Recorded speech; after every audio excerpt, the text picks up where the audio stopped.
이란에서 현재까지 20여 명의 사망자가 발생한 시위가 닷새째 계속되고 있습니다. 이 시위를 다루는 대부분의 국내 뉴스는 영미권 언론의 인용 보도입니다. 특히 트럼프 대통령이 이 시위에 트윗으로 어떻게 반응했는지를 다룬 뉴스가 상당수입니다.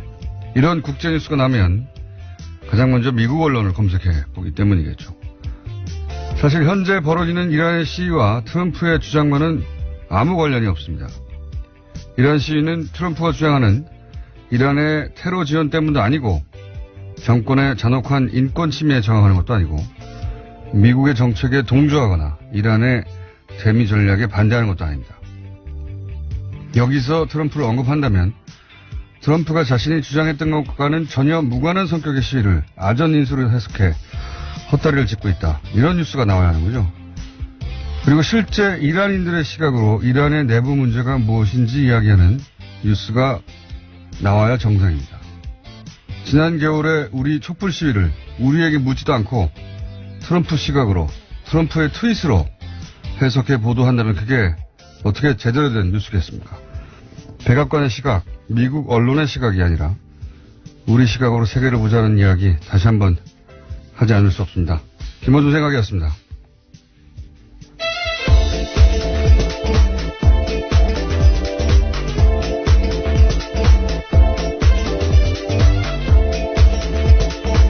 시사인의 김은지입니다. 이런 국제뉴스가 나면은 항상 똑같은 문제가 발생해요. 네. 이게 자꾸 미국 언론으로 세계 뉴스를 접하면 미국이 세계를 보는 방식을 우리가 내면할 수밖에 없거든요. 네. 여러 차례 지적하신 바가 있죠. 이 문제에 어떻게 나서올 건지 문제의식을 우리 모두가 좀 가졌으면 하는데 미국이 뭐 워낙 슈퍼파워니까 미국 언론을 들여다보는 것까지는 뭐 당연히 해야 되는데 그 수준을 넘어서 이제 항상 미국 시각으로 세계 뉴스를 해석하는 이 관성 이거 바꿔야 되거든요. 더구나 트럼프 시대에는 트럼프 시각 자체가 대단히 왜곡됐잖아요. 편향되고 일방적이고 맞지도 않고. 예. 근데 이 트럼프의 트윗하고 세계 사건하고 연결해서 계속 보도하는 게 많은데 의미도 없고 세계를 이해하는데 도움도 안 됩니다. 우리 촛불 시 진짜 이유는 우리가 가장 정확하게 알잖아요. 예. 근데 우리한테 묻지 않고 트럼프 트윗을 보도한 다음에 뉴스하고 연결해버리면 이런 사태를 이해하는데 전혀 도움이 안 되기 때문에.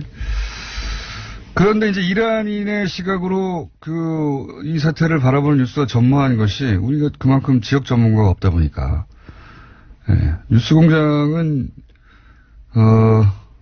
이 문제를 어떻게든 해보려고 노력하고 있습니다. 그래서, 이 시위도 이란인의 시각으로 바라보면 어떻게 보이는지 적절한 인사를 섭외 중이다. 알려드리고요. 자, 첫 번째 뉴스는 뭡니까?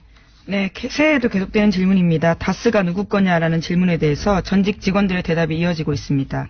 다스는 이명박 전 대통령의 소유다라는 건데요. 전 다스 총무차장의 증언입니다. 어제 MBN 보도입니다. 이 인사의 주장에 따르면요. 이명박 전 대통령이 다스 공장이 있는 경주를 방문할 때면 골프장과 항공권 예약을 모두 다스 직원들이 담당했다고 합니다. 특히 비용을 결제할 때는 다스 법인카드를 사용했다라고 하는데요. 이명박 전 대통령뿐만이 아니라 부인 김유롱 여사가 친구들과 함께 경주에 올 때도 골프 예약과 수행을 다스 직원들이 했다라고 합니다. 다스 뉴스가 이제 풍년입니다. 예, 요즘 자잘한 뉴스들도 많고 다스는 누구 겁니까? 작년부터 묻기 시작한 뉴스 공장으로서는 아주 뿌듯한데 이 뉴스도 이제 자잘하지만 실소유주가 누구냐 하고 연결된 거죠. 예. 이명박 전 대통령 본인 입으로도 자기는 이 회사가 아무 상관 없다는 거잖아요. 예. 주식도 사실은 하나도 없고. 그런데 이제 그 회사에만 가면 물청소를 한다지 않습니까? 물청소하고 그 회사의 사장이 수행하고. 네, 왕 회장이라고 부른다고 예. 합니다. 직원들은요. 회장이 따로 있는데, 예. 전 직원들이 동원이 되고. 그냥 상식적으로 생각해 보면 돼요. 자기도 아무 상관이 없다고 하고 주식도 하나도 없는데 왜 사장이 직접 수행을 하느냐. 그리고 이런 편의를 제공하고 직원들이 동원되느냐. 이런 보도들이 계속 나오겠고, 관련해서 자잘한 뉴스 혹은 큰 뉴스도 계속 나올 텐데, 어제 보니까 그 격리팀 120억을 혼자 횡령했는데 여전히 그 격리를 보게 그냥 둔 직원 관련해서 또 다른 보도도 있더라고요. 예, JTBC가 보도했는데요. 그 조아무개 씨라는 이름입니다. 예. 전직 격리팀 관계자들의 증언인데 다스의 회계 시스템상 120억 원대의 횡령을 말단 직원인 조 씨가 개인적으로 하기 어렵다라고 했다는 건데요. 내부 관계자들에 따르면 조 씨는 말단 직원임에도 불구하고 김모 사장에게 직접 보고하는 방식으로 일했다라고 합니다. 그러니까 이제 여기서는 다스는 전산화를 하지 않고 다 요즘 뭐 통장 이체 혹은 뭐 전자 결제 또는 뭐 온라인 거래를 하는데 여기서는 통장하고 인감을 가져가서 돈을 뺐다는 거 아닙니까 항상. 그런데 그 인감을 사장만 가지고 있었는데 어떻게 말단 직원이 120억대를 빼내느냐 뭐 이런 얘기인 것이고. 네, 그래서 정호영 특검의 결론이었습니다. 그게. 120억 횡령한 것도 아무런 일 없이 다시 그 회사에서 똑같은 자금관리, 더군다나 자금관리하면서 120억 횡령했다는 거잖아요. 그런데 자금관리를 계속 맡긴 것도 세계 기업 경영사에 없는 일인데 그걸 혼자 할 수는 없다. 뭐 이거는 인감 도장을 가진 사장의 지시가 있어야 하는 거다. 네, 그러니까 다스 전현직 관계자 말에 따르면요. 최근에는 생산팀으로 옮겼다라고 합니다. 뭐 최근에는 이런 문제가 생기니까 또 옮겼겠죠. 네. 예. 근데 그 관련 보도 중에 다스 관련 여러 보도 중에 어제 있었던 것 중에 가장 중요한 뉴스는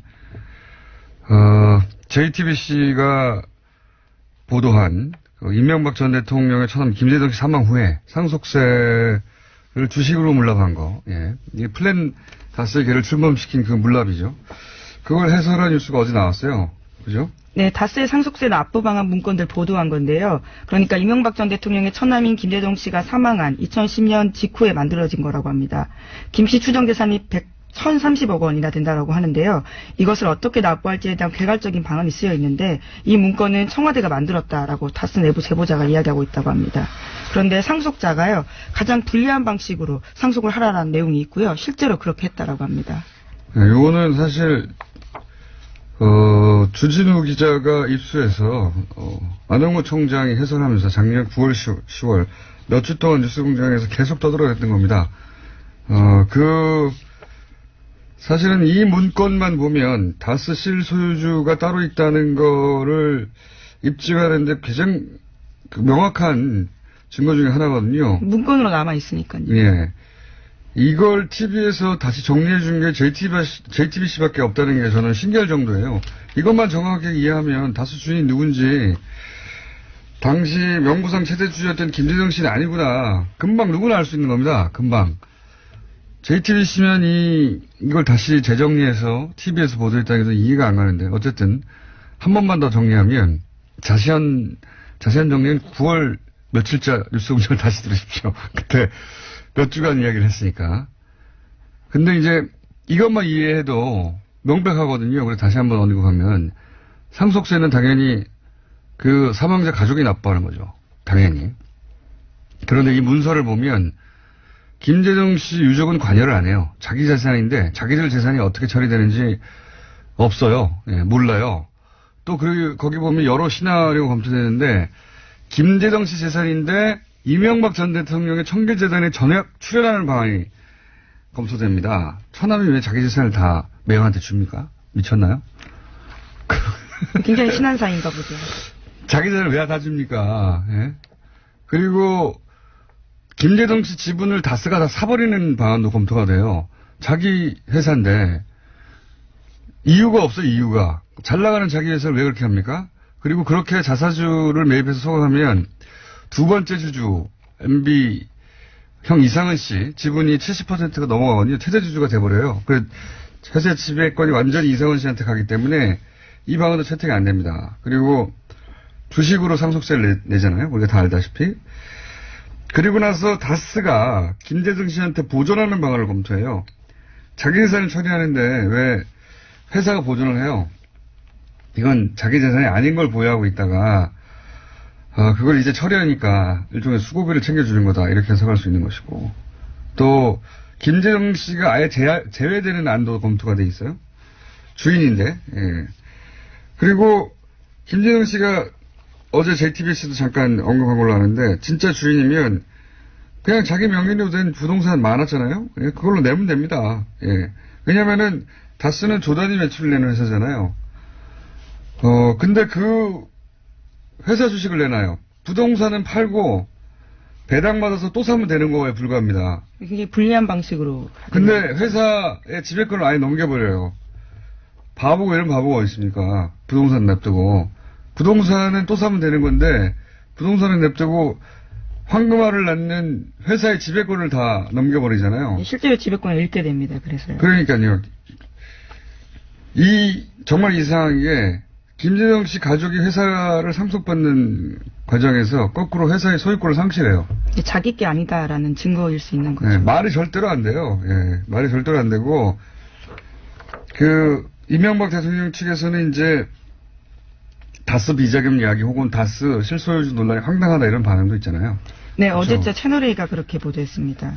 그쪽에서. 그러면서 뭐 정치보복 얘기하는데 이거는 정치보복이 아니라 그러니까 이명박 전 대통령이라서 정치보복을 하는 게 아니라 전직 대통령이라서 너무도 뻔한 걸 못 본 척 해주고 있는 겁니다. 정치보복은커녕 정치적 혜택을 너무나 많이 보고 있었던 거예요. 지금까지.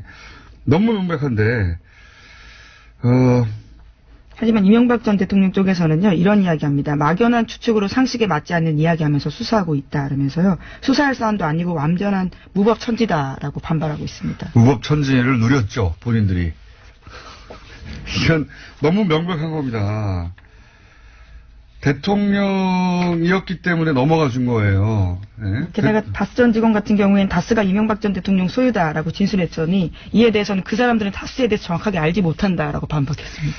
이 측근들이 누군지 모르겠는데 이분들은 다스에 10몇 년간 근무한 사람들이에요. 다스를 모르는 건 자기들이죠. 예. 대통령을 했었기 때문에 넘어가진 겁니다. 무마하고 대통령이었기 때문에 복수를 하는 게 아니고요. 대통령이 뭐라고 이렇게 명백한 거짓말을 계속 들어줘야 되는 건지. 자, 정치보복이 아니라 정치 혜택을 입었던 사안입니다. 이제 다스에 관해서 계속 뉴스가 나오는데 어쨌든 JTBC가 어제 정리해서 보도한 이 문건 주진우 기자가 입수해서 진작부터 우리가 제기했던 이 문건만 봐도 실소유주는 따로 있다는 게 너무 명백합니다. 네. 다스 관련 뉴스가 쏟아져서 다시 한번 정리했고요. 보다 자세한 내용은 이미 다 했기 때문에 뉴스공장을 뒤져보시면 자세히 복습하실 수 있습니다. 네. 네, 찾기 어려우시면 과거 시사한 기사를 보셔도 좋습니다. 자, 다음 뉴스는 뭡니까? 네, 2008년 삼성특검이 이건희 삼성전자 회장의 차명 계좌를 적발한 바가 있습니다. 하지만 지난해까지만 해도 실명 전환한 계좌가 270개가 넘는다라고 오늘 아침 한겨레신문이 보도했습니다. 수백 개의 차명 계좌를 10년 가까이 유지했다라는 뜻인데요. 금융당국은 이 회장이 차명 계좌를 장기간 유지한 목적 등에 대해서는 파악하지 못했다라고 합니다. 이 차명 계좌 얘기 계속 나오네요. 예, 정말 많습니다. 지난 10년간은 안전하다고 생각했나 보죠. 네, 그래도 된다고. 이명박 박근혜 정권 하에서는 이거 건들 리가 없다고 생각했나 보죠. 네. 그래서 이 숫자도 너무 많이 나와요. 1100 몇 개, 뭐 또 추가로 200개 또 뭐 그렇죠. 몇십 개. 경찰청에서 파악한 것도 200여 개가 된다고 네. 하고요. 그리고 다 또 별건입니다. 이건 또 새로 차명 계좌를 실명 전환한 줄 알았더니 그중에 또 400 몇 개가 남아 있다가 작년에 정권 교체된 이후에 또 200개가 더 바뀌고 뭐 복잡합니다. 근데 이런 얘기를 볼 때마다 삼성 관련해서 그런 얘기가 있죠. 다른 재벌들은 법을 어떻게 피해갈지를 고민할 때 삼성은 자기들에게 유리한 법을 어떻게 만들지 모색을 한다고. 그게 그냥 말이 아닌 것 같아요. 예. 네, 뿐만 아니라요. 이 최근 공개된 이건희 회장의 또 다른 차명 증권계좌 200여 개 실명 전환됐다라는 게 있는데요. 이것도 지분 변동 공시 제대로 됐는지에 대한 의문도 제기된다라고 합니다. 한겨레신문이 관련된 포털을 찾아봤는데요. 관련 내용 없다라고 하거든요. 너무 복잡해서 한번 정리를 따로 해야 될 것 같아요. 숫자도 너무 많고 뭐가 어떻게 됐다는 건지 들으면 들을수록 좀 있으면 또 추가되니까요. 어쨌든 차명으로 비자금을 관리하던 게 다 해결된 줄 알았더니 지난 10년간 해결되기는커녕 다 밝혀지지도 않았고 계속해서 새로운 게 밝혀지고 그리고 그것도 실명 전환도 안 하고 있었다.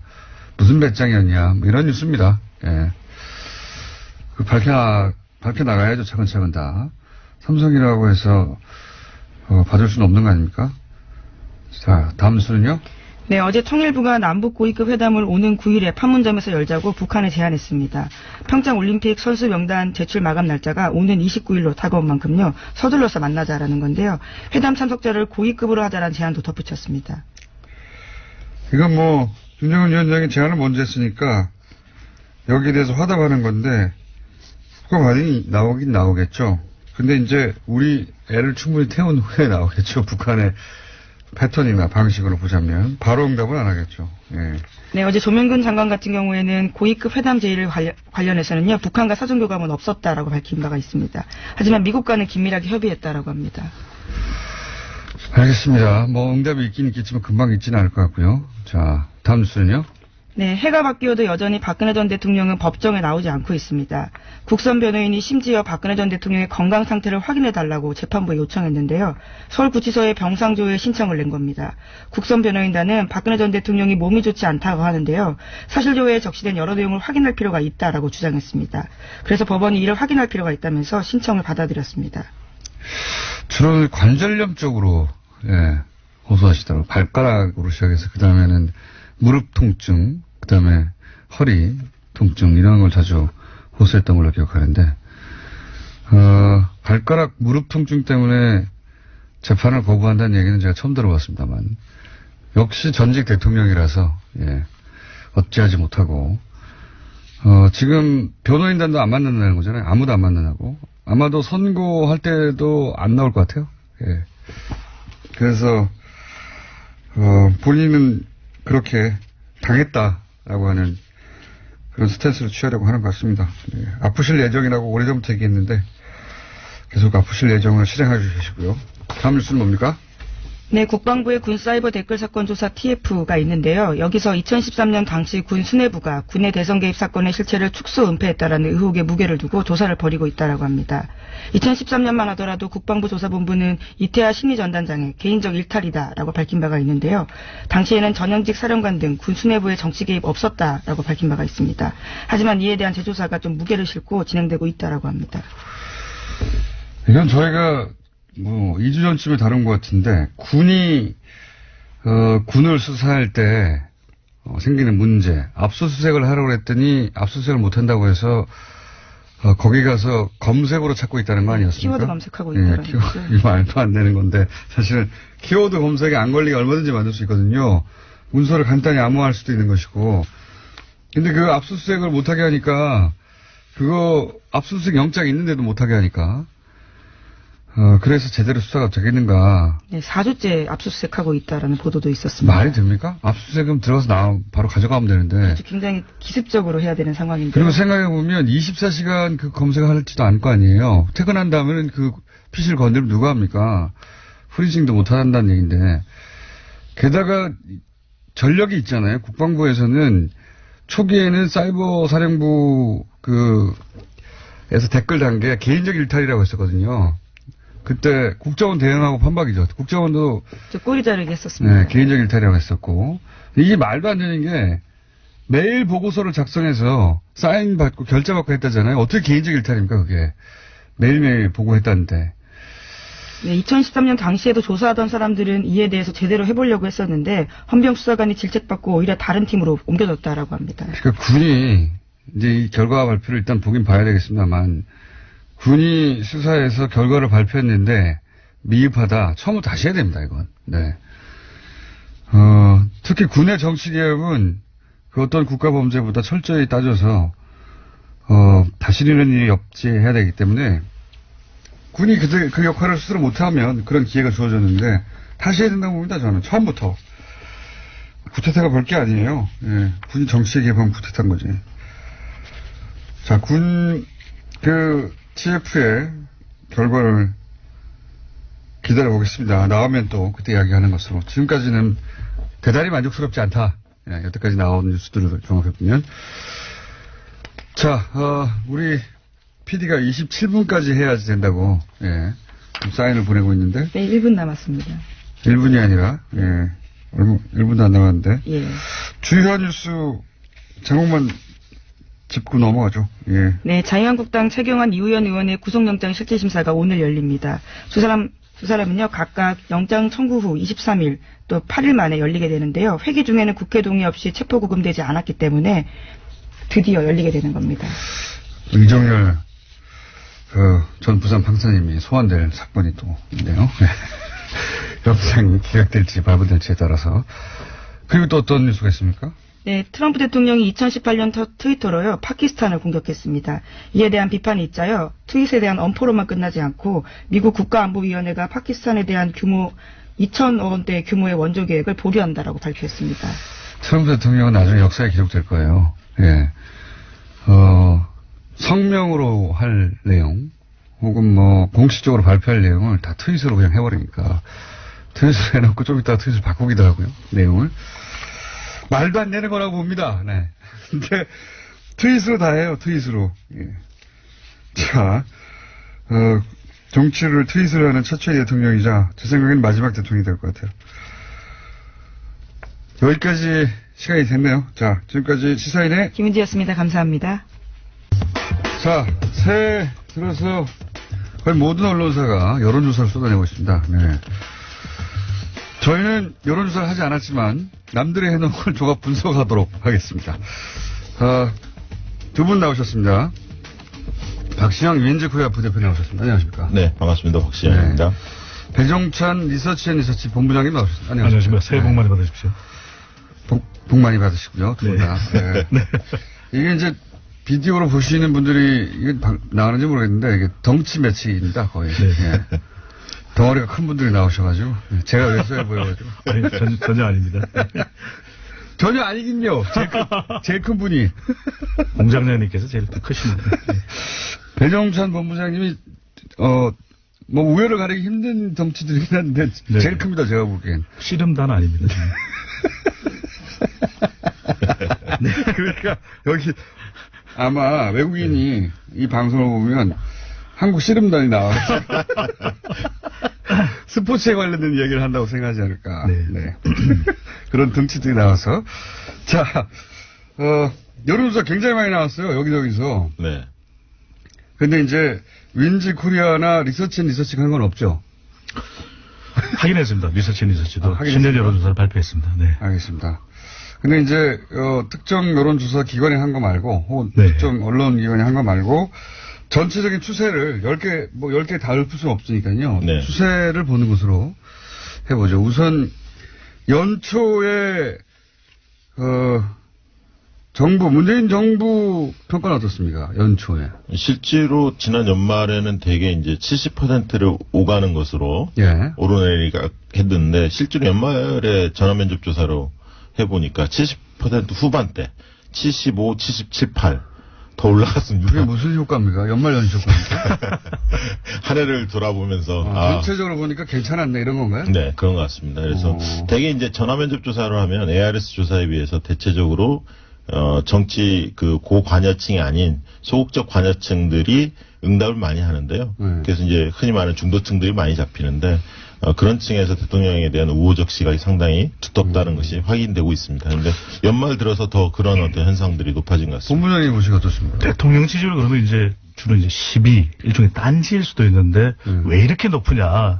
난 이해가 안 된다. 그렇게 말하는 보수 진영의 분들이 많죠. 네, 그래서 보수 응답자들이 많이 참여하지 않았다라는 이야기를 하기도 하거든요. 그렇죠. 근데 그런 모든 걸 감안하더라도 문재인 대통령의 지지율은 매우 높은 것입니다. 방식이 바뀐 것도 아니고 그만큼 이 문 대통령 지지율의 특징 자체가 이 국정 운영 스타일에 대해서 이 국민들이 주목하고 있다. 파격적인 소통 행보. 그러니까 관리하고 있는 지지율로도 보여집니다. 그만큼 추진 동력을 얻기 위해서는 지지율이 중요할 수밖에 없는 것이거든요. 네. 그 중요성을 알고 있다고 봐야 되겠죠. 그러니까 숨은 보수표가 얼마나 되느냐. 샤이 보수. 이게 늘 이제 관심거리는 일부 있다고 봅니다. 저는 5% 남짓은 있다고 보는데 중요한 것은 조사할 때 중앙일보나 조선일보나 이런 어떤 보수 매체에서도 여론조사를 하거든요. 그러면 어디가 의뢰한지를 표명을 합니다.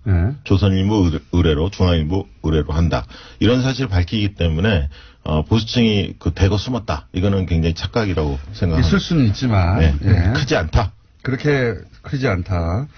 예전에 이명박 전 대통령 시절 지방선거할 때 그런 그런 거 있었죠. 샤이 진보가 분명히 있었죠, 그때는. 네, 그 당시에는 네. 그 무당파들의 3분의 2는 야당 동조를 하는 층이었습니다. 그래서 실제 여론조사하고 거의 20% 가까이 차이가 나는 지방선거 결과가 나왔지 않습니까? 그렇습니다. 숨어있는 표가 10%가 된다 그러면 그 표가 옮겨오면 네. 말씀하신 대로 공장장께서 말씀하신 대로 20% 가까이 되는 것이거든요. 그만큼 숨은 표를 잃는 것이 또 중요할 수밖에 근데 없습니다. 당시에는 안심번호를 여론조사 기관들이 할 수 없었고 언론사나 그렇다 보니까 집 전화를 중심으로 했었습니다. 대개는. 그렇죠. 그리고 핸드폰 조사를 했지만 한계가 있었고요.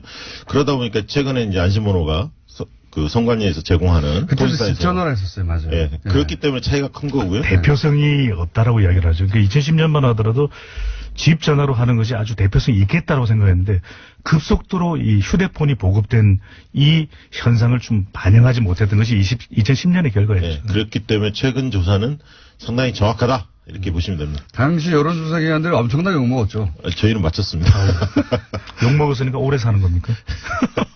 썰렁하게. 네, 알겠습니다. 네. 혼꾸녕을 할 수도 있습니다. 썰렁한 이정렬 판사님 계셨을 때 한 번 나오셨다면서요, 두 분이. 예. 예.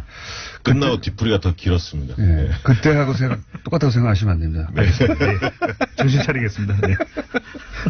자, 하여튼, 국정 운영 평가는 연말 연시까지는 모르겠으나, 오히려 더 높게 나왔다. 네. 예. 희한하네요. 예. 문재인 대통령 지지율의 특징을 이제 지난 충분한 데이터가 쌓였으니까 이제 6개월 이상. 특징을 보자면 뭐 어떤 특징이 있습니까? 쉽게 얘기하면 이제 중도층에서도 3분의 2 이상은 문재인 대통령을 지지하고 있고요. 진보층뿐만 아니라. 그리고 보수층에서도 거의 절반 가까이는 지지를 하고 있습니다. 아, 보수층 지지층도 상당히 좋다. 네, 그렇습니다. 그러니까 응답자 특성으로 보면은 중도층도 그렇고 또 호남 지역에서의 지지율이 또 매우 높고 이 연령대별로 골고루 뭐 30대, 40대, 50대까지 지지율이 높다는 것인데 특징 중에 하나가 과거에 대통령의 지지율이 높을 때는 특정한 이유가 있었습니다. 아, 이것 때문에 내가 지지한다. 근데 문재인 대통령의 특징은 국정 운영 스타일. 이전에는 볼 수 없었던 이 소통을 하고 있고 또 많이 경청하고 있는 모습 때문에 특별한 이유가 없다 하더라도 물론 직전 정부, 직전 대통령은 많이 비교는 되겠지만 예. 아 잘한다. 예. 이런 평가가 있는 것으로 저는 보입니다. 제가 볼 때는 이상적인 리더 이미지와 지금 현재의 문재인 대통령의 이미지가 상당히 일치합니다. 조사를 해보면. 그래서 이제 그런 측면에서 국민들이 나름대로 높은 인기를 그 대통령이 부과하고 있는 것은 그만큼 어떤 리더가 우리 시대에 필요한가 이런 사람들의 마음속에 있는 상들이 있는데 그 상과 지금 문재인 대통령의 이미지가 상당히 중첩된다. 그렇게 보입니다. 이것 하나 꼭 말씀드리고 싶은데 이 일반인들이 대통령의 전화를 받았을 때 굉장히 놀래거든요. 예. 근데 그 감동도 굉장히 진할 수밖에 없는 것이 일본의 이 오부치 총리가 오부치 대화 전화라고 해서 큰 감동을 불러일으켰는데 문재인 대통령이 직접 국민들에게 전화를 해서 소통하는 그런 모습들이 다른 통화가 되지 않았던 국민들조차도 감동을 받을 수밖에 없는 것이거든요. 깜짝 놀랄 수 있는 겁니다. 나 대통령입니다. 그러면 누가 대통령이라고 믿겠습니까? 아니, 당신이 대통령이면 난 수상이야, 총리야. 이럴 수 있는데 그런 전화가 된다라는 것. 네. 알겠습니다. 배 본부장님의 유머 코드는 이해했고요. 네. 시도를 많이 해주십시오. 그 중에 터질 수도 있으니까. 알겠습니다. 어쨌든 특정 이슈 때문에 지지한다라기보다는 그 스타일 자체 또는 뭐 시대에 맞는 상을 가지고 있는 거군요. 그렇죠. 네. 그리고 추진하는 방향 자체에 대한 적절하다. 왜냐하면 적폐청산에 대한 공감도도 높지 않습니까? 실제로 해보면. 이러면 참 야당이 답답해지는 겁니다. 그렇죠. 예. 반면에 야당은 좀 죽을 쓰고 있고요. 예. 그러니까 이러면 특정 이슈를 공략한다든가 특정 인기 요인을 공략하면 되는데 참 곤란해지는 상황이고요. 자, 그럼 지방선거 얘기를 또 해보겠습니다. 올해 정치권에서 가장 중요한 이벤트는 지방선거고 결국 이 지방선거 결과에 따라서 이제 정계 개편이 일어날 수도 있고 뭐 굉장히 많은 변화가 있을 수도 있는데 격전지 보통 얘기하잖아요. 네. 근데 현재까지 발표된 여론조사 뭐 6개월 남긴 했습니다만 현재 기준으로는 격전지가 안 보여요. 그러니까 지금 네. 뭐 제주나 몇 군데에는 조사 결과가 나오진 않았는데 대략 흐름 보면 17개 광역단체 중에서 자유한국당이 앞서는 지역은 경북 지역 네. 하나만 있는 것 같습니다. 현재적으로 보면. 물론 이게 이제 선거가 다가올수록 바뀌겠죠. 당연히. 네. 그 특징으로 보면 결국 이제 보수의 몰락 첫 번째. 두 번째는 현역들의 고전. 이 두 가지를 압축할 수 있을 것 현역들의 같습니다. 고전이요? 예. 현역이 이렇게 높게 안 나옵니까? 예, 박원순 시장을 제외하고는 상당히 현역들이 고전하는 것으로 상당 지역들, 충청권을 빼고요. 영남이나 호남 등등. 박원순 시장을 제외하고는 그렇습니까? 네. 예를 들면 인천, 경기 유정복, 그다음에 남경필 다 고전하고 있고요. 부산의 서병수 고전하고 있고, 울산의 김기현도 만만치 않은 상황인 것 같고요. 대구의 권영진도 그렇고요. 광주로 가면 또 윤장현 등등이 다 좀 고전하고 있는 것으로. 그렇습니까? 예. 전통적으로 보면 이제 현역 단체장의 현직 효과도 있는 반면에 피로감도 크거든요. 그러니까 뭐 단체장을 좀 바꿔보자 이런 심리가 또 많이 작동을 하고 있기는 한데, 선거에서 지금 일종의 기울어진 운동장, 여당에게 상당히 유리한 구도가 쏟아져 나온 신년 여론조사에 나타난 이유는 선거에 결정적인 영향을 미치는 게 세 가지입니다. 하나는 이제 지지율, 대통령과 정당의 지지율, 또 구도, 그다음에 후보인데 여기서 대통령의 지지율도 상당히 높거든요. 후광 효과가 나타나고 있고 또 정당 지지율도 더불어민주당이 거의 단독 질주를 하고 있고 근데 구도인데 지금 뚜렷한 구도가 보이지는 않거든요. 2010년에 무상급식, 2014년에 세월호 사고, 국민안전. 근데 또 곰곰이 따져보면 지난해에 이은 구도가 계속 연결되고 있거든요. 탄핵 국면 구도. 그다음에 적폐청산 전선. 예, 야당으로서는 수를 써보기가 굉장히 힘든, 후보 경쟁력만으로 버텨야 되는데 마땅한 또 인물이 없다라는 것이 야당의 큰 고민이 되는 것이죠. 그렇죠. 그러니까 지금 고민은 그 지점입니다. 그러니까 심판론이 통하지 않을 것 같다. 이런 거죠. 정권 심판론. 예, 그런데 항상 견제로는 일정 정도 먹힌 측면이 있습니다. 과거의 지방선거. 특정 정당이 독식하는 구조에 대해서 국민들이 약간 거부감을 갖는 게 있거든요. 보통 그렇죠. 예. 네, 견제 심리가. 그래서 그러면 야당이 지금 국면에서 어떻게 활로를 찾을까? 저는 뭐 심판론보다는 실제로 읍소론, 동정론, 견제론. 우리도 좀 살려달라. 네, 제발 싹쓸이만 막아달라. 이런 그거 거 의외로 통합니다. 의외로 통합니다. 그리고 선거 실제로 한 달 사이에 뒤엎어진 경우가 많거든요. 2012년 총선도 그렇고 16년 총선도 마찬가지로. 이루 말할 수 없이 많은 사례가 있죠. 예, 막판에 지어지는. 그리고 1대1 구도로 만들려고 굉장히 노력을 할 겁니다. 일부 지역에서 자유한국당과 통합되는 정당 간에 후보 단일화를 한다든가 이런 식으로 해서 뭔가 막판 뒤집기를 시도할 것으로 보여지는데, 그러나 지금 흐름으로 본다면 상당히 역부족이다. 저는 그렇게 보여집니다. 왜냐하면 대통령의 초강세 지지 속에서 집권 1년 만에 치러지는 선거거든요. 이번 선거가. 그렇기 때문에 딱 1년만 되는 거죠. 그렇죠. 6월이면. 그렇기 때문에 야당에서 여러 가지 노력은 하겠습니다만 여당에서 실수를 하지 않나. 물론 이제 방심하면 반드시 반격이 올 수 있습니다. 방심하거나 오만하면 되치기를 당하지만 그런 것들이 없이 잘 관리만 한다면 이번 지방선거는 상당히 여당한테 유리한 선거다. 그렇게 보여집니다. 그래서 뭐 자유한국당을 비롯해서 이제 야당에서는 무당성 비율이 상당히 높지 않느냐. 그러니까 이들이 지난 이전에 지방선거에서 봤던 숨은표다. 결국 투표율이 가까워지면 우리에게 올 것이다. 근데 여기서 이제 중요한 것이 그런 변수가 작동이 돼야 되거든요. 그만큼 그런 숨은표를 끌어올 수 있는 경쟁력 있는 후보가 나설 수 있냐. 근데 후보도 보면 뭐 비빌 언덕이 있어야 되거든요. 당선 가능성이 높다. 그럼 나 출마할게. 이렇게 되는데, 그래서 지금 중요한 것이 이 자유한국당을 비롯해서 야당 통합 신당이라고 우리가 이야기를 하지 않습니까? 과연 이 효과가 얼마만큼 약근해서 좀 불러 일으켜질 수 있는지. 국민의당과 바른정당의 통합이 될 거라고 전제하고 그 이름은 아직 정해지지 않았지만 통합 정당. 그 정당이 이제 원래 통합 이름이 정해지기 전에 통합신당이라고 보통 불러요. 통합신당이라고 부른 다음에 여론조사를 하면 통합신당은 언제나 여론조사에 높게 나옵니다. 역사적으로도. 네이밍 효과죠. 네, 통합신당 좋잖아요, 느낌이. 통합도 되고 새로운 거야. 그리고 뭐 상처 없이 온전히 통합되는 느낌도 들고요. 네. 그렇긴 한데, 그래서 이제 온전한 여론조사 결과라고 볼 수는 없긴 하나, 뭐 이름도 정해야 할 것이고, 그 사이에 이제 떨어져 나가는 사람들도 나오고 뭐 이러면서 상처를 입고 주저앉게 되는 게 보통의 이제 신당의 모습이긴 한데, 그걸 감안하고서 이 새로운 당이 이 판세에 미칠 영향은 뭘까요? 실제로 우리 그 사회에서 삼지대, 정당 사회 삼지대 시장은 분명히 존재합니다. 그러니까 20% 내외에는 분명히 시장이 있습니다. 지난번 안철수 대표가 21%를 했고요. 총선 때도 국민의당이 26%인가 7% 네. 정당 득표를 했었죠. 그 정도는 있다 이거죠. 예, 그 정도는 늘 있는 거고요.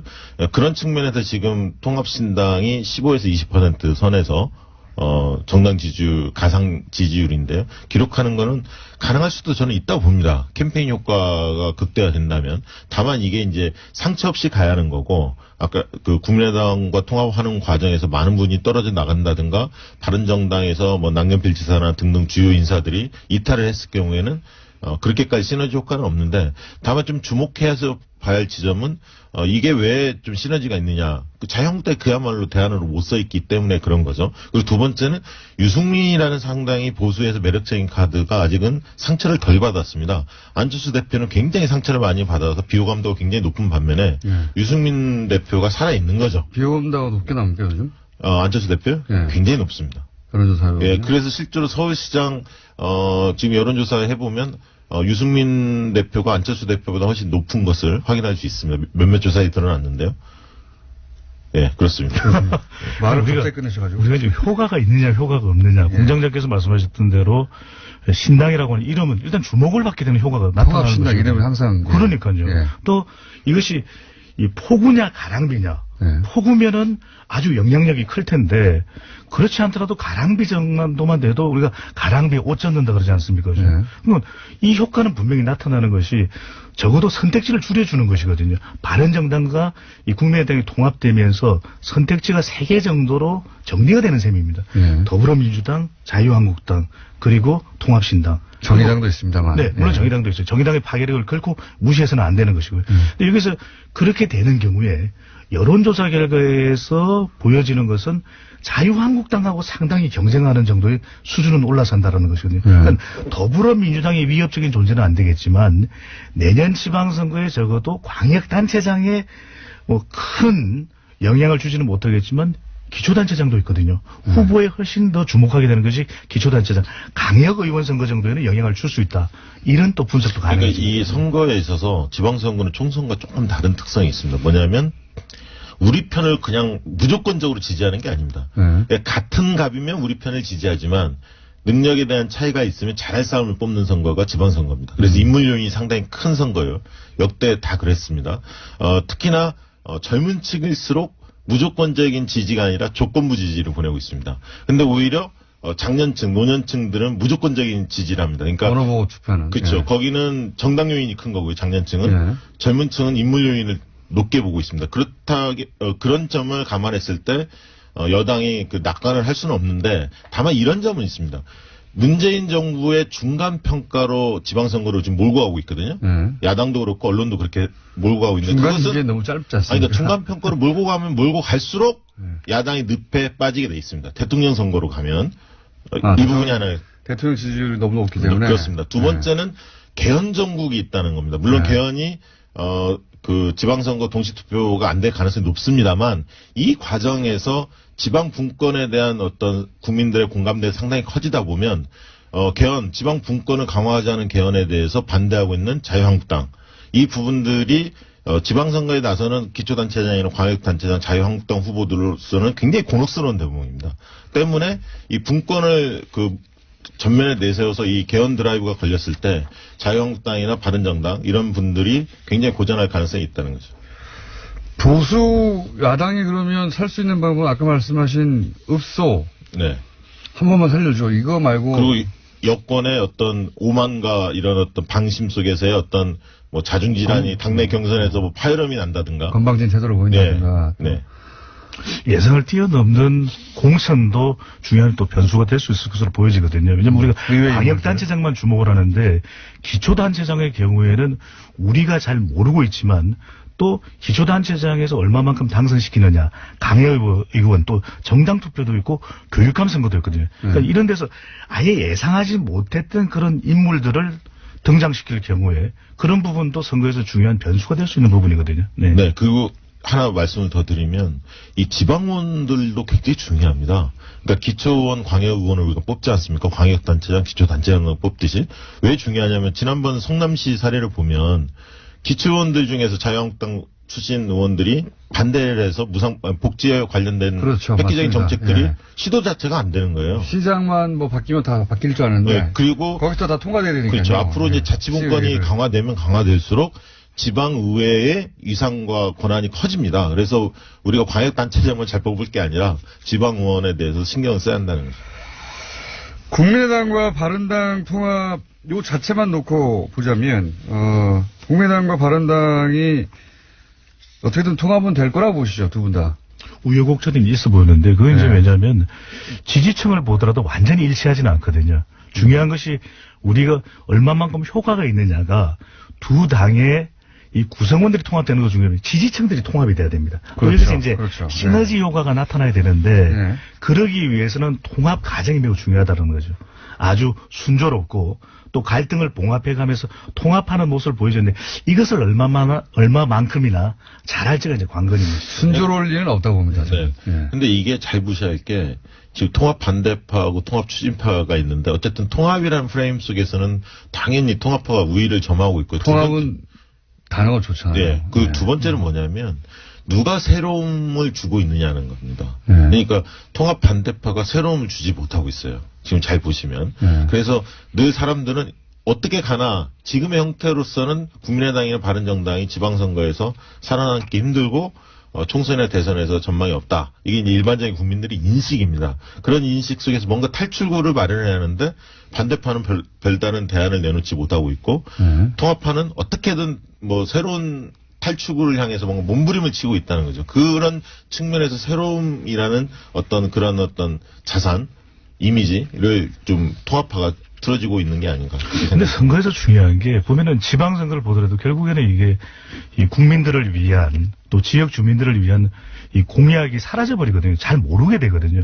우리 또 뉴스공장 메시지가 분명하지 않습니까? 우리의 정체성. 그런데 대개의 경우에는 지금 보면은 각 정당 훅 들어오시네요. 네네. 제가 이게 들어갈 땐 들어갑니다. 근데 나올 땐 나오고 잘 안 나와서 그렇죠. 근데 여기 보면 이 메시지가 분명해야 되는데 이태리에서 지방선거에서 돌풍을 일으켰었던 정당이 오성운동 정당이에요. 네네. 분명합니다. 우리 유명하죠. 공기를 맑게 하겠다. 네. 인터넷을 무한정 사용하게 만들겠다. 네네. 또는 우리는 뭐 이념을 어떤 걸 지향한다. 이게 명쾌하게 이 정당의 정책 메시지가 전달되니까 오히려 돌풍을 일으켰었거든요. 근데 지금 저는 좀 더 이 관심을 기울여야 되는 부분이 야권에서는 보다 명확한 정책 메시지를 좀 내놓을 필요가 있을 걸로 보입니다. 야권은 지금까지는 이제 적폐 청산 이제 그만해라 하고 그다음에 전통의 그 레퍼토리 북한 네. 이거 두 개 외에는 나온 게 없어요. 그죠? 그러니까요. 우리가 보면은 메시지는 명쾌하고 선점을 하는 것이 중요하거든요. 2010년 지방선거에서 보면 당시에 이 야당에서 무상급식을 내걸었지 않습니까? 근데 우리가 잘 모르고 있었던 것이 당시 오세훈 시장은 유기농 무상급식을 내걸었어요. 근데 무상급식 이미 선점하고 있는 시대에 뭐를 갖다 붙여도 그것이 주는 파급 효과는 제한적이거든요. 그러니까 가령 적폐청산으로 나오면 우리는 어떤 강한 메시지를 대안으로 들고 나와야 되는데 그렇지 못한 것이 지금 이 정당의 어떤 돌파구를 마련하지 못하는 것입니다. 근데 이게 잘 보셔야 돼요. 그 주장도 중요하지만 누가 이야기하느냐가 굉장히 중요하거든요. 중요하죠. 메신저에 대한 신뢰도가 중요한데 홍준표 대표가 아무리 떠든들 좋은 얘기 한들 그거를 신뢰할 수 있는 국민이 얼마나 되겠습니까? 마찬가지로 안철수 대표도 지금 그런 부분에 상당히 위기가 있는 홍준표 거예요. 대표인데 영남권에서는 또 일부 지역이죠. 근데 지금 부산 경남도 흔들리지 않습니까? 실제로 본다면. 메시지는 공장장님께서 이야기를 하셔야 될 것 같아요. 공장장을 자유한국당으로? 아니 그거는 자유입니다만은 자유한국당이니까. 제가 출마할까요? 입당해가지고. 네. 대표 경선에. 자, 훅 훑어봤어요. 예, 훅 훑어봤는데 겉핥기 정도로 훑어봤다고 생각이 듭니다. 네, 큰 틀에서만. 근데 이제 두 분을 좀 자주 모셔야 될 것 같아요. 이 선거의 해이기 때문에 자주 모셔야 될 것 같은데 오늘 거의 미천이 다 드러난지도 모르겠다. 다 드러난 것 같습니다. 할 얘기를 더 이상 없습니다. 다 하셨을지도 모르겠다 하는 생각이 드는데 재밌었기 때문에 예, 이 덩치 매치 네. 앞으로 좀 자주 이어갈까. 빅매치. 네. 네, 이어갈까 합니다. 박시영 민지코리아 부대표 배종찬 리서치앤리서치 본부장이었습니다. 감사합니다. 감사합니다. 네가 가라 하와이. 김어준의 뉴스공장.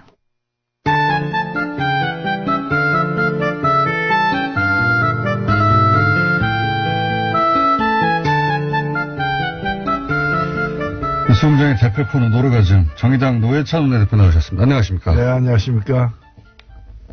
요즘 대한민국은 희한한 야당이 있어요. 야당을 제대로 안 해봤으니까 지금 저기는 야당이 뭐 해야 될지 모르는 거야. 지금. 주 의원님, 예, 이제는 더 이상은 안 됩니다. 대한민국에 희한한 야당이 있어요. 나 요즘. 저 이게 그 토론을 계속 하다 정의당이 보면 야당이 아니에요, 이제. 그러니까 탄핵당했지, 이 사람은. 지금 검색어를 점령하고 있는 여러 이름들. 어제 밤에 JTBC의 토론회, 신년 토론회가 있었죠? 예. 거기 나가셨더라고요. 뉴스공장이 이제 제일 싫어하는 게 전날 밤에 저희 패널들이 바로 거기 나가가지고 이빨을 다 털고 오는 겁니다. 예. 뉴스공장을 홍보하기 위해서 밤에 잠깐 나갔습니다. 그럼 나가셔서 뉴스공장 얘기하셨어야죠. 예. 어제 제가 낮에 청와대 신년하러에 갔는데, 예. 거기서 그 인사 많이 들었어요.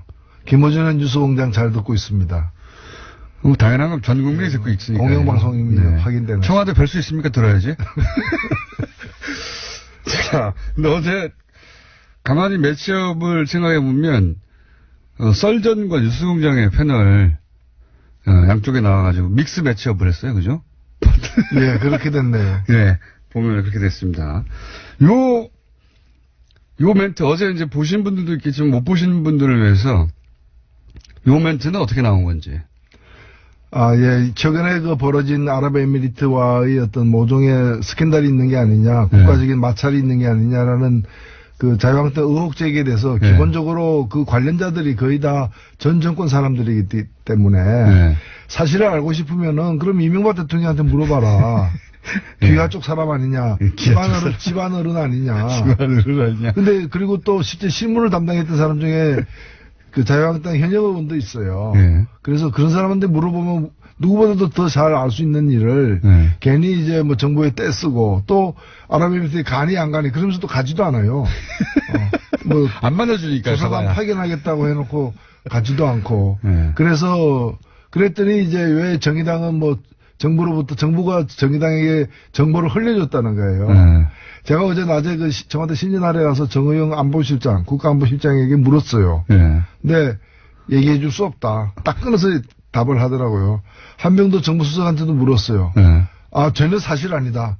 낭설이다. 딱 잡아떼더라고요. 그러니까 정부로부터는 어떠한 답도 얻을 수 없는 상황인데 마치 정의당이 뒷거래로다가 청와대로부터 말을 들은 것처럼 얘기해서 아니 자기가 공부 안 해가지고 시험 성적 나쁜 걸 가지고 왜 딴 사람들은 시험 문제를 선생님이 가르쳐줬다. 이렇게 모함하느냐는 거죠. 그래서 제가 순간적으로 사실 굉장히 참은 겁니다. 뭐 거칠게 표현해서 죄송한데 많이 참았다는 말씀도 드립니다. 그런데 이제 그러니까 당했지까지만 하면 되는데 이 사람만 했다고 해가지고 왜 반말하냐 이런 얘기도 없잖아 있긴 하다고. 그런 방송 중에 그렇게 들렸다면 제가 미안하고요. 근데 김성태 원내대표 사람으로 보고 있다는 얘기죠. 사람으로 보고 제가 잘 아는 분이고 이 사람아 이렇게 했다는 얘기죠. 칭찬이네요. 근데 김성태 원내대표가 원래 그 한국노총 출신이고. 제가 그래서 잘 아시죠? 20년 전부터 가깝습니다. 네. 뭐 그래서 이제 뭐 사서에서 하듯이 얘기를 해서 미안하긴 한데요. 그때 20년 전 김성태 원내대표는 어떤 분이셨습니까? 굉장히 뭐 총기 있고, 그리고 할 말 다 하는 나름대로 그 다크호스였죠. 전형적인 그 운동권하고는 좀 결이 다르지만. 운동권 출신 전혀 아니고요. 그런 거와 무관하게 그냥 이제 좀 뭐라 그럴까 정의파. 그런데 속했기 때문에 저는 그래서 계속해서 김성태 원내대표 만날 때마다 과거에 정의파였다. 과거에는 정의파였다. 원래 출발이 그걸 상기시켜드리고 있습니다. 하여튼 김성태 원내대표와 노회찬 원내대표는 원래 아주 잘 알던 운동할 때 지금은 이제 뭐 서로 입장 완전히 달리하고 있지만 그런 사이여서 또 이런 표현이 나왔던 것이기도 합니다.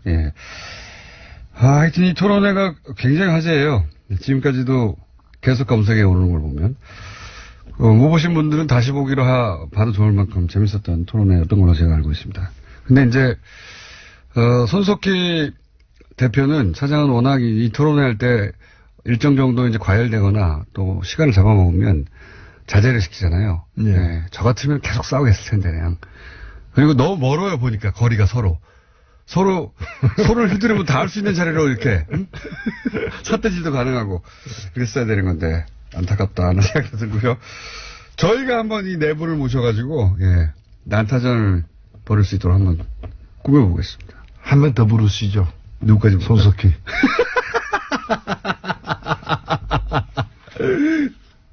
제 소원이 손석희 사장을 갖다가 토론석에 앉히고 토론자석에 앉히고 제가 사회를 보는 거예요.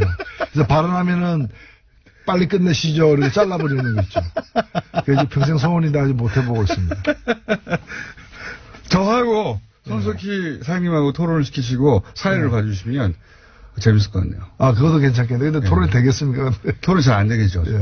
잘 안 되겠지만 레슬링을 하면 뭐. 제가 말하는 거는 계속 그냥 두고 손석희 사장님 말만 하면 끊어주세요. 아, 그래야지 제가 뭐. 뉴스공장 소속인데. 자, 새해 첫 시간이니까, 이런 거 한번 해보고 싶습니다. 지난 한 해를 이제 통 털어서 한번 되돌아보고, 정의당에게는 한 해가 어떤 한 해였는지도 좀 되짚어보고, 그리고 2018년의 정의당의 목표나 혹은 2018년은 어떤 한 해가 되기를 바라시는지 큰 이야기 좀 해본 다음에, 현안들 얘기 넘어가는 것으로. 작년에 탄핵 대선 이거 말고, 탄핵 대선이야 뭐 전 국민이 다 알고 있는 커다란 사건들이고요. 이거 말고 그때 그 사건이 굉장히 중요했다.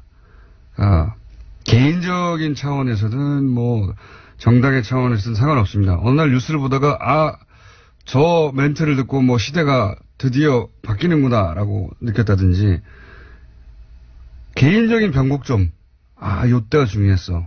이런 거 없으십니까? 사건 되짚어보자면. 예, 저는 사실 작년에 뭐 촛불 끝에 조기 대선이 있었고 또 많은 분들이 정권이 교체되리라고 예상을 했지만 교체된 정권이 어떤 성격의 정권이고 어디로 나갈지에 대해서는 우려와 걱정도 없지는 않았거든요. 근데 저는 대선 5월 9일 날 끝나고 뭐 열흘도 안 돼서 5월 18일 날 5.18 기념식 현장에서 대통령의 기념사를 듣고서 역대 대통령의 기념사와도 다른 그야말로 물론 저는 소속된 정당은 달리하고 있지만 좀 이 촛불의 정신이 반영된 우리가 오랫동안 기다려왔던 그런 좀 새 시대가 열리는 새 시대를 여는 그런 여러 메시지들을 사실은 읽고 제가 공개적으로 칭찬을 했어요. 저기 기념사 전문을 갖다가 페이스북에 올려가지고 이거는 다 읽어야 된다. 한번 읽어볼 것을 권한다라고 얘기를 했는데 그 후에 이제 6월 항쟁 기념식 6월 10일도 거의 마찬가지였어요. 그래서 제가 이거 누가 썼냐 라는 얘기까지도 했는데 저는 그게 단순히 뭐 명문이다 잘 썼다를 넘어서서 우리가 가야 할 말을 정확하게 짚었다라고 저는 생각이 됩니다. 물론 그 후에 많은 일들이 있었고 뭐 어느 다른 정부도 그렇지만 이 정부가 뭐 모든 걸 완벽하게 다 잘하고 있다고도 보기 힘들긴 합니다만은 우리가 단순히 저는 정권이 교체된 게 아니라 시대가 바뀌었다라고 계속 생각을 하고 있습니다. 그래서 이 시대는 5년 만에 끝나는 시대가 아니라는 거죠. 정권은 5년 만에 이제 일단은 끝나겠지만 시대는 계속 변화된 시대가 가야 되는 거고 과거로 돌아갈 수는 없는 거 아니겠습니까? 그런 점에서 우리가 앞으로 뭘 해야 되는가 또 서로 어떤 관계를 맺고 가야 되는가에 대해서 좀 깊이 생각해 볼 때다. 그런 점에서 촛불 이전에 살던 방식, 촛불 이전에 정치하던 방식으로 촛불 이후에도 해서는 안 된다. 그래서 이 촛불에 대해서 기원 전 기원 후가 비포 크라이스트 BC가 아니고 비포 캔들, 애프터 캔들 이렇게 나눌 정도로 촛불 이전과 촛불 이후가 BC가 비포 캔들이다. 그 정도로 이제 기원 전 기원 후가 촛불 사태 이전과 이후로 나눠진다. 지금도 보면은 여전히 촛불 이전에 여러 가지 정치하는 방식에 물들어 있는 집단과 그다음에 새로운 정치를 이제 해보려고 좀 다지고 있는 그런 집단의 차이가 분명히 드러나는 지점이라고 봅니다. BC를 비포 캔들이라고 하는 건 지금 방금 생각하신 겁니까? 제가 며칠 전에 한번 써먹었습니다. 어디 방송에 토론에 나가가지고. 그럼 앞으로 여기서 꼭 써주세요. 제가 신년사 할 때 한번 썼습니다. 와닿는 표현입니다. 예. 근데 이제 그 5.18 기념사를 보면서 시대가 정말 바뀌었구나 하는 걸 실감하셨다는 거죠. 거기, 그리고 바뀐 시대에 주요한 정신들 거기 담겨 있으니까 요대로 가면 되겠다. 그리고 뭐 여러 가지가 있었습니다. 제가 그래서 광주 시민들에게 직접 들은 얘기인데 5.18 하면 광주 선도를 하잖아요. 예. 근데 광주 시민들이 입장권 없이 들어간 최초의 기념식이 지난해 기념식이었습니다. 가서 신분증만 보여주면 무조건 들어갔는데 그전에는 초청된 분만 들어갔거든요. 경비라거나 여러 가지 때문에, 사정 때문에. 그런 작은 것부터 시작해서 그날 이렇게 참가자들, 높은 지위에 있는 사람이 아닌 그런 일반 시민들이 우대받는 그런 여러 가지 상황들 보면 그래서 제가 디테일에 강하다라고 칭찬도 해줬는데. 맞습니다. 예. 굉장히 인상적인 장면도 많이 나왔죠, 그때. 뭐, 유가족 안아준다든가. 그렇습니다. 상징적인 장면이었다. 알겠습니다. 정의당에게는 2007년이 어떤 한 해였다고 정의할 수 있습니까? 예, 일단은 뭐 촛불에 저희들은 힘이 좀 적고 당도 적은 편에 속하지만 다른 당에 비해서 누구보다도 앞장서서 촛불 처음부터 첫날부터 마지막까지 온몸을 실었죠. 예. 저희들이 뭐 기여했다라고 뭐 큰 공을 세웠다기보다는 열심히 참여했다. 그래서 정치 세력으로서 할 바를 다 했다라고 저는 생각되고 대통령 선거 때도 정의당의 일단 특성 등을 유감없이 보여줘서 많은 분들에게 심상정 후보 뭐 선전했죠. 선전했습니다. 해가지고 정의당을 제대로 알리는데도 공헌을 했고요. 근데 이제 정의당이 모든 대선을 통틀어서 진보정당이 자기 색깔을 가장 분명히 드러냈던 그리고 가장 많은 사람에게 진보정당이 어떤 정당인지를 알린 대선 토론이었어요. 사실. 그렇습니다. 네. 끼지도 못했거든요. 과거에는. 과거에는 그랬죠. 뭐 존재가 보이지도 않았던. 안 껴줬어요. 토론회 때. 예. 뭐 그런 점에서 굉장히 뜻깊은 의미 있는 선거였다고 생각되고 대선 이후에 물론 다른 당들에 비해서 보면은 뭐 그렇게 등락폭이 크지는 않습니다만은 이걸 좀 더 굳히고 더 발전시키는 데 있어서 여러 가지 아쉬움이 많다 여전히. 사실은 뭐 제가 다른 당을 갖다가 이제 비교하기는 뭐합니다만은 낙선한 당들. 예. 그러니까 민주당 이외에는 다 낙선하지 않았습니까? 낙선한 당들은 대선 때 얻은 득표율과 지금 지지율 비교하면 딱 절반으로 다 내려앉았어요. 근데 정의당만큼은 절반까지는 아닌 약간만 이렇게 빠진 상황인데 그러나 이런 걸 비교해가지고 정의당은 덜 빠졌다 해가지고 그냥 자위하고 있을 때는 아니라고 저는 생각되고 오히려 정의당이 왜 더 못 나갔는가 그런 점에서 대선 이후 국면에서 자기 상품 저래서 정의당이 있구나. 저걸 관철시키기 위해서도 정의당을 좀 밀어줘야 되겠다. 이런 자기 상품을 갖다가 좀 확실하게 못 내놓고 있는 2018년에 그걸 반드시 내놔야 된다 생각하고 있습니다. 정의당에는 노회찬, 심상정, 노회찬 두 분의 존재감이 워낙 커서 그게 장점이기도 하지만 그게 한계이기도 하다 이런 얘기도 많이 하지 않습니까? 많이 하죠. 예. 그거는 정의당의 당원들이 다른 어느 당의 당원보다도 열심히 사실 뛰고 있고요. 그게 뭐 개개인이 이렇게 드러나지 않아서 그렇지. 이번에 정당 후원금 모은 거 보십시오. 그게 다 당원들이 발로 뛰어서 만들어낸 거거든요. 정당 후원금 1위라고 제가 들었는데. 그래서 뭐 돈을 갖다가 제일 많이 모은 만큼 국민의 마음도 많이 모아가는데 좀 앞장서겠다 이런 뜻입니다. 알겠습니다. 혹시 정의당만의 2018년 지방선거 목표 비밀인데 살짝 공개할 수 있는 거 있습니까 혹시? 비밀이 아니거나 아예? 예, 저는 뭐 정의당이 아직은 뭐 저희가 후보 같은 게 확정되지 않는 상황입니다만은 그래도 지금은 정의당의 지지율이라거나 국민적인 어떤 지지도라거나 여러 가지 볼 때 17개 광역단체장 중에서 광역시도 단체장 중에서 그래도 최소한 한 석 이상은 좀 확보해야 되는 거 아니냐. 그래야 이른바 새 시대가 제대로 이렇게 어딜 노리십니까? 서울시장이요? 뭐 호시탐탐 노리고 있습니다. 대표님 혹시 직접 나가시는 거 아닙니까? 아직까지는 계획이 없으세요? 예, 그렇습니다. 하지만 어떻게 될지 모르는 거죠? 그건 뭐 저희 당에서 아직 그런 인선 라인업을 아직 안 했기 때문에 모든 것은 열려 있습니다만은 저야 뭐 경상남도에 있으니까 서울시장 얘기하지 마세요. 경상도, 남도 그러면 지사나 거기 훌륭한 분들 많습니다. 훌륭한 분들 많지만 만약에 본인한테 18개 시도지사 광역단체장 중에 한 군데를 골라서 출마를 하면 어디가 탐나요? 일단 저는 뭐, 이왕 그렇다면은 두 군데 달라고 얘기할 것이고요. 정의당에게. 예. 본인이 한 군데만 찍어서 마음대로 할 수 있다면. 예. 서울시장이요? 저도 그 수서도 많이 받아봤고, 예. 신문도 많이 받아봤습니다. 웬만해서 잘 안 넘어갑니다. 전망을 어떻게 보십니까? 전망. 이제, 홍준표 대표는 6개 정도, 예. 부산, 대구, 울산, 경북, 인천, 경남. 지금 현재 이제 자유한국당이 지자체장을 하고 있는 곳이죠. 예. 이곳은 지켜내겠다. 그런데 지금 현재 여론조사 상으로는 그렇게 녹록지 않은 상황인데, 자유한국당 입장에게. 어떻게 전망하십니까? 자유한국당이 탄핵까지 불러일으킨 사태에 대해서 제대로 사과하지 않고 그다음에 개헌이라거나 여러 가지 주요 사안에 대해서 이렇게 선거법 개정이라거나 완고한 태도를 견지하고 있는 건 뭔가 하면은 옛날에 다시 한 번이거든요. 네.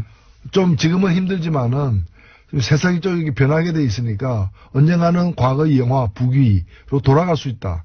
그 시대로 돌아갈 수 있다. 그런 제가 볼 땐 착각을 하고 있어요. 저는 시계추는 왔던 자리로 다시 반복해서 돌아가지만은 이번 이 정치의 시계추는 과거로 돌아갈 수 없다.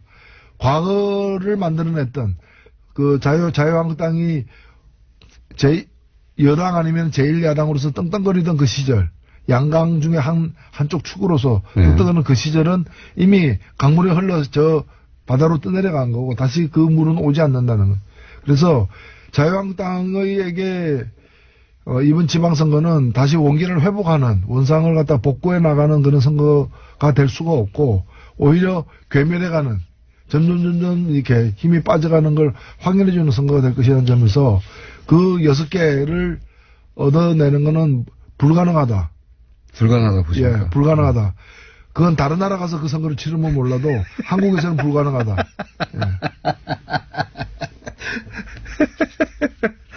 그러면 지금 그 보수 성향을 띠는 정당 중에 남은 것은 바른정당과 사실상 바른정당밖에 없는데 국민의당이 이제 바른정당과 합당을 한다고 하니까요. 네. 그리고 합당은 그 소위 이제 반대파들이 떨어져 나갈지언정 합당은 되겠죠? 그렇게 전망하시죠? 예, 무슨 소란, 잡음, 소음 이런 게 이제 이어지겠지만은 결국에는 뭐 우격다짐으로도 될 겁니다. 그리고 이런 과정에 대해서 선관위나 어떤 법원이 이게 하나하나 이렇게 논리적으로 과학적으로 안 따지거든요. 네. 정당은 정당에서 해결하라. 그러니까요. 예, 보통 사법부는 이런 데 안 끼려고 하죠. 그렇죠. 네. 그래서 아마 이제 그 주류 세력들이 이제 추동하는 방향으로 되긴 될 가능성이 높다 이래 보입니다. 그러면 그렇게 해서 탄생하게 될 정당 이름은 이제 아마도 이제 그 국민의당으로 이름이 합쳐지거나 바른정당 이름이 합쳐지지 않고 뭐 전혀 다른 제3당 그렇죠. 새로운 이름으로 되죠. 새로운 이름으로 창당하겠죠 아마도. 예. 그러면서 합칠 텐데 그 새롭게 창당되는 당의 지방선거에서 파괴력은 어떻게 전망하십니까? 별로 없으리라 보여져요. 왜냐하면 몇 가지 징후들이 있는데 일단은 두 당이 통합했을 때의 지지율이 2달 전보다는 많이 낮아진 상태고 지금으로서는 단순 두 당의 지지율 합산보다는 약간 높게 나오긴 하지만은 그리 크지는 않는 것이기 때문에 그 자체로서의 파괴력은 덜하고 그 다음에 이제 선거기 때문에 아무래도 당에 대한 지지율을 넘어서서 후보가 갖는 어떤 파괴력도 되게 중요한데 지방선거는 특히 그렇죠. 그 당의 지지율을 획기적으로 뛰어넘을 어떤 후보들을 어느 정도 보유하고 있는가에 대해서는 지금 뭐 새로운 카드가 나올 수도 있지만 현재의 재고 상태를 이제 점검해 보면은 그렇게 뭐 별 수가 없지 않겠는가 보이고 무엇보다도 선거기 때문에 물론 이제 지방선거에는 이제 광역 의원, 기초의원의 정당 투표가 있기는 합니다. 그러나 주로 이제 광역단체장이나 기초단체장의 당선자 수를 가지고 또 비교도 하기 때문에 1등이 아니고서 괜찮은 2등. 예를 들면은 성적 나쁜 2등이, 성적 안 좋은 3등이었는데 통합해가지고 성적 좋은 2등이 됐다. 이건 1등은 아니잖아요. 선거에서는 의미가 없죠. 의미가 없죠. 그렇기 때문에 지방선거의 어떤 결과에 매달리는 것은 별로 이렇게 소득이 없을 것이다 이렇게 보여집니다. 그러면 이 두 당이 합당됐을 때 최대 수혜자는 누가 되겠습니까? 유승민 대표가 될까요? 안철수 대표가 될까요? 예, 뭐 두 분 다 수혜자로도 볼 수 있는데 그 중에서 더 큰 뭐 수혜자는 뭐 유승민 대표다라고 언론에서도 많이 지목을 하는 것 같아요. 하는 것 같은데 아무래도 이제 그 통합된 당이 어느 쪽으로 갈 거냐. 예. 국민의당을 갖다가 외연 확장하는 그런 의미가 더 클 것이냐. 아니면은 바른당이 가고자 했던 길에 예. 그 11명이 외롭게 가던 길에 많은 원군이 합류되는 그래서 보수의 어떤 외연 확장의 길로 갈 것이냐. 저는 후자가 더 가능성이 크지 않느냐는 점에서 애초에 그 길을 갔던 사람 이 유승민 대표인 거고 그 안철수 대표는 이제 원래 새정치였지 않습니까? 물론 이제 이제 국민마다 어떤 새로운 새정치로 이렇게 해서 바뀌면서 이제 원래 출발했던 지점으로부터 많이 지금 떨어져 있는 거죠.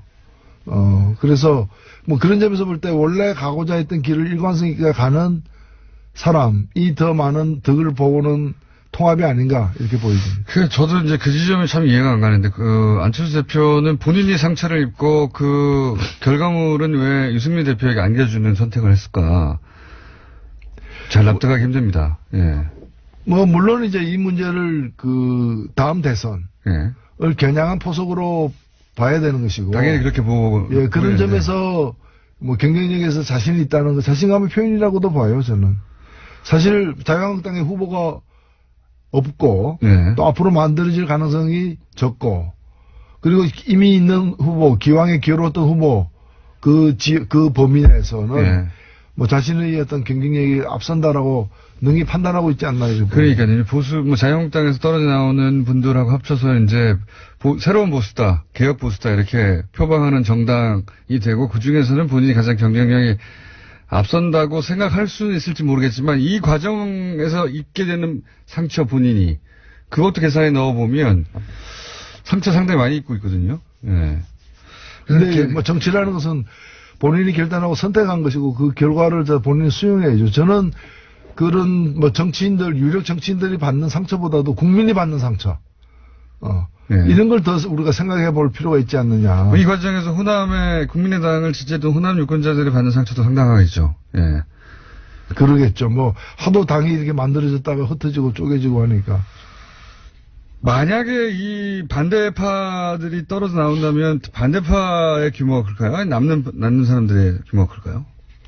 거의 비슷한 것 같아요. 뭐 산술적으로는 19대 국민의당 같은 경우에는 19대 20으로 분류되는데 그러니까 이제 통합 반대파가 20명으로 계산되기도 합니다. 물론 더 자세하게 들어가면 이제 더 이제 분류를 더 이렇게 복잡하게 해야 되겠습니다만은 근데 그 20명 중에는 비례대표도 있기 때문에 교섭단체를 구성할 비례대표는 당장에 나오기 쉽지 않은 출당돼야 되지 않습니까? 그렇죠? 그게 아니면은 나오기 어려우니까 그러면 이제 20명 채우는 것도 만만치 않은 상황이다 이렇게 보여집니다.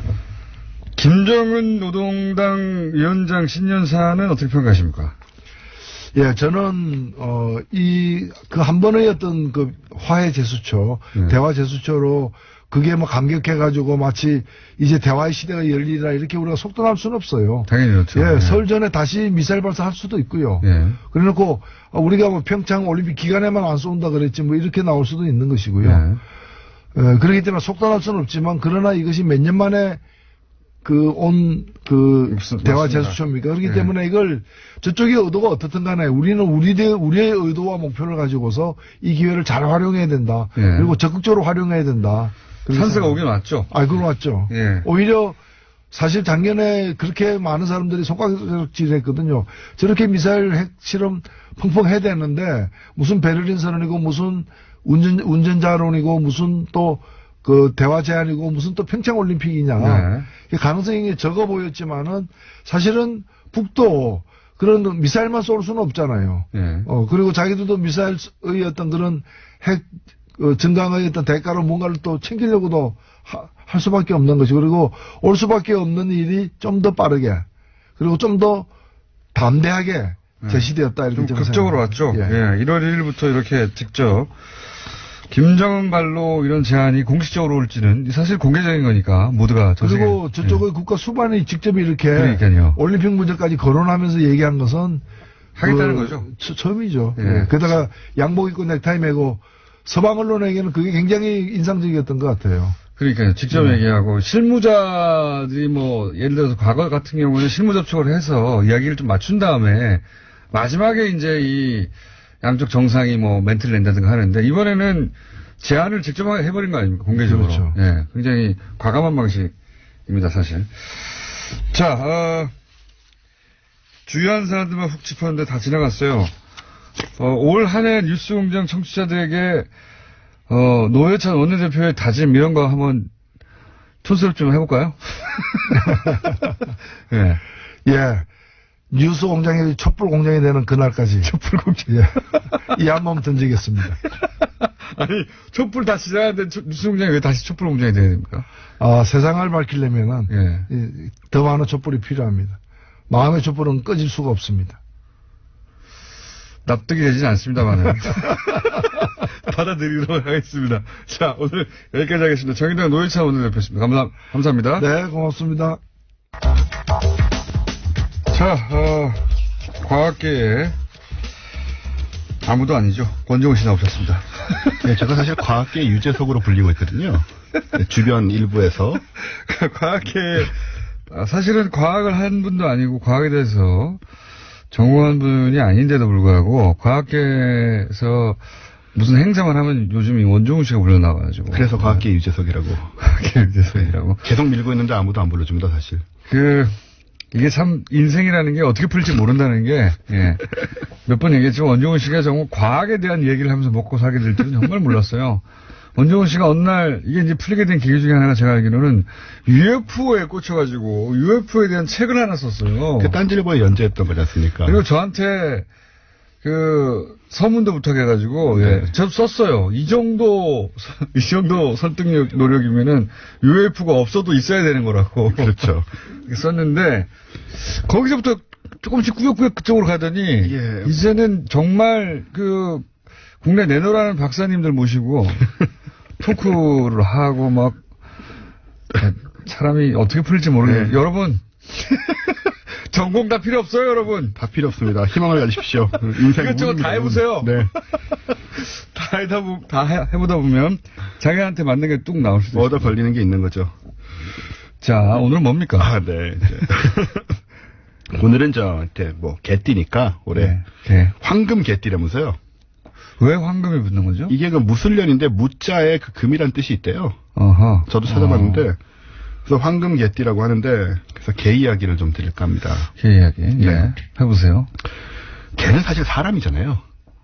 그쵸? 어떤 의미에서 사람입니까? 예. 사람이랑 굉장히 굉장히 가깝죠. 유대가 많고 네. 감정적인 유대가 많고 그래서 가족같이 되는 그런 동물이고 그래서 이제 개가 어떻게 이렇게 되었나? 개를 길러보신 분들은 이제 알게 됩니다. 알게 되죠. 예. 개 키우시나요? 지금 저는 개를 키우는데 네네. 한 마리. 저 예전에는 어릴 때 키웠던 기억 말고는 이제 성인이 된 이후로는 처음 다시 키웠는데 네. 이 개 엄마 아빠라고 부르잖아요. 네. 처음에는 저는 이해가 안 갔어요. 개 주인이지. 견주. 네, 개 주인이지.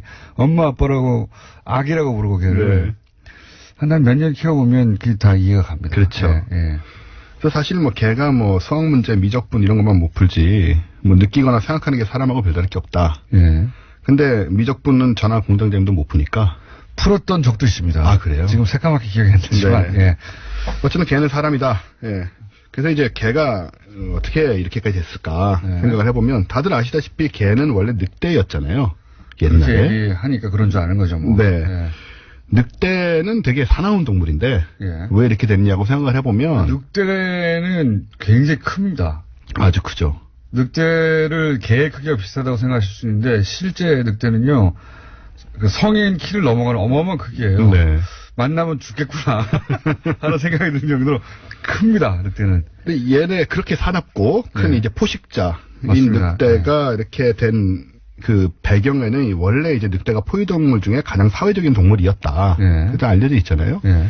사냥할 때 이제 작전을 짭니다, 얘네들은. 그렇죠. 다큐멘터리 같은 거 보면 대단하죠. 그냥 서로 돕는 정도가 아니고 네. 작전을 짜가지고 이제 한꺼번에 합심을 해가지고 역할 분담도 확실하고요. 그렇습니다. 일단 머리도 좋고 그리고 서로 간에 그렇게 평생 해로하고 동반자가 돼주고 서로의 새끼를 보살피고 아무튼 사회성이 굉장히 강해요. 그러니까 이런 부분이 이제 결국 지금 걔가 가지고 있는 뭐 헌신이나 뭐 애정이나 사회성 이런 걸로 이제 연결이 된 거라고 볼 수가 있는데 걔가 그리고 굉장히 오래됐죠 인간하고 같이 지낸 지.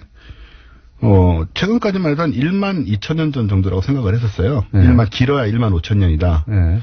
근데 최근에 2000년 넘어서 3만 년이 넘은 개 두개골들이 이제 발견이 됩니다. 사람하고 같이 있었던. 사람하고 같이 썩었던 건 아닌데 이제 늑대의 머리가 아닌 개의 머리 형태로 이미 좀 변해 있는.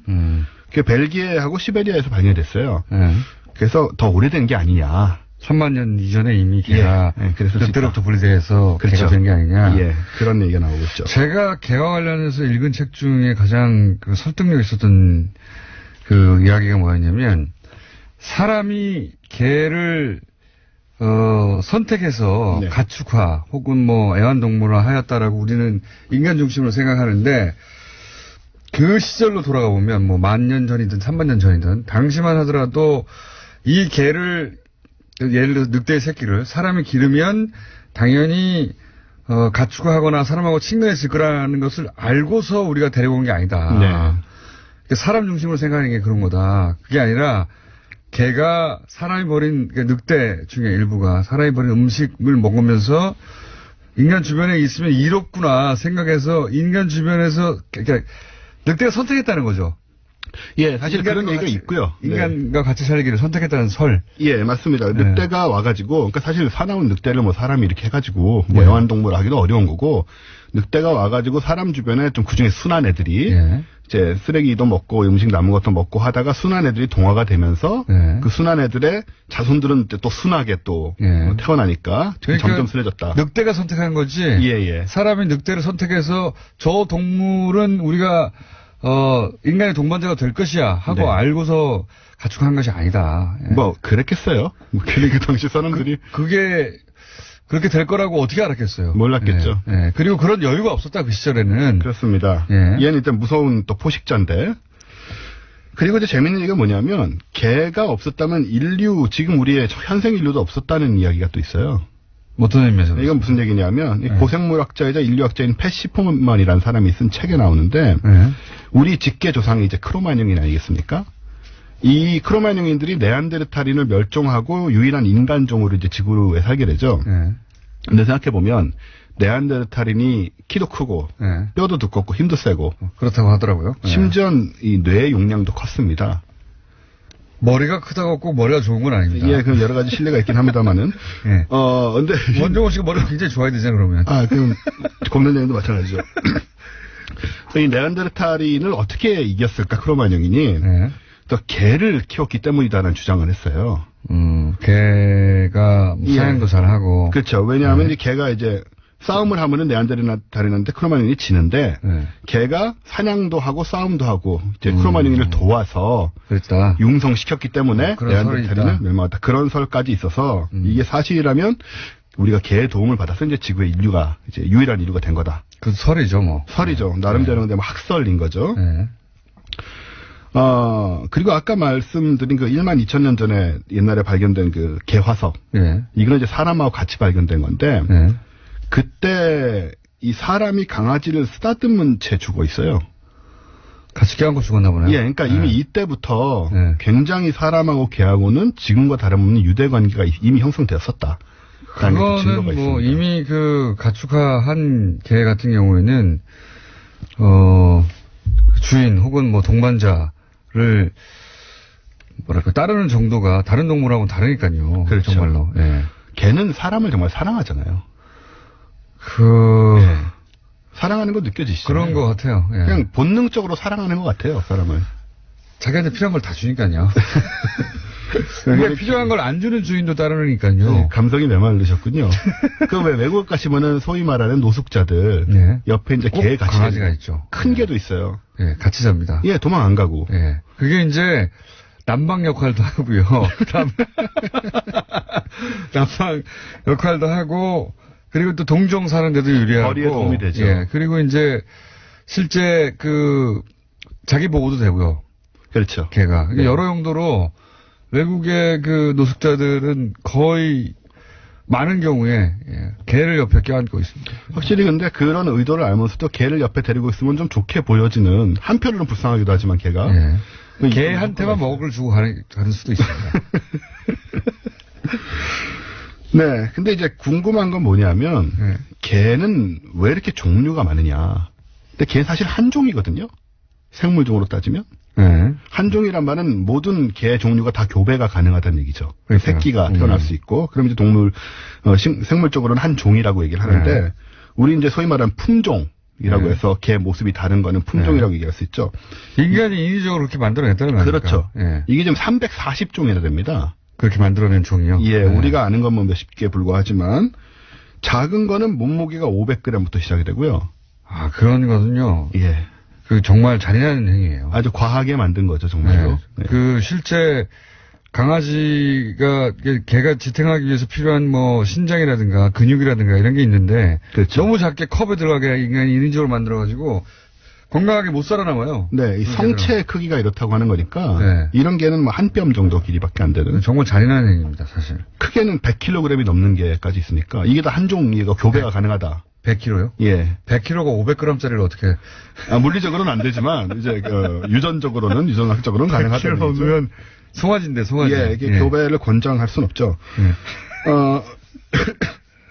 이게 이제, 아까 말씀하신 것처럼 외형에 너무 치중을 해서, 지난 한 100년, 200년 동안 좀 인위적인 교배를 많이 시켰습니다. 특히 서양에서, 영국에서 많이 일어났어요. 많이 시켰죠. 그래서 정말 브리티시 불독 이런 경우에는 스스로 교배를 할 수도 없을 정도로 몸 형태가 좀 많이 좀 어긋난 경우고. 그다음에 사람 보기 귀여우라고 막 얼굴에 주름을 많이 만들어가지고. 네.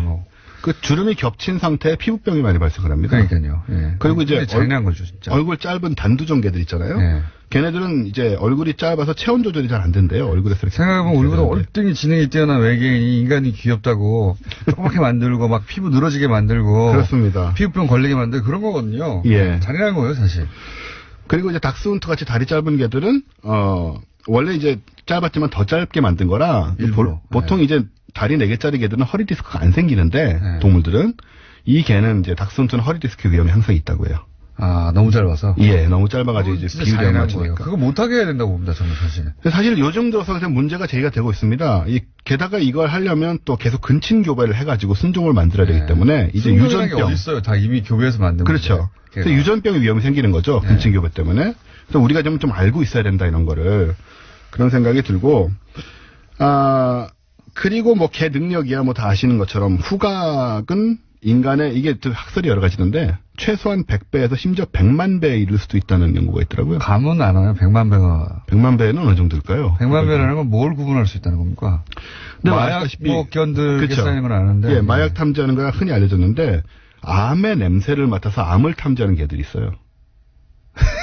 이 정도 되면 100만 배가 아닐까? 그러니까 정상적으로 사람의 세포에서 나는 냄새하고 다른 냄새가 난다는 것을 그렇습니다. 캐치하는 개가 있다는 암세포의 냄새를 맡는 거죠. 실제로? 네, 있습니다. 그래가지고 주인을 구한 개들이 있어요.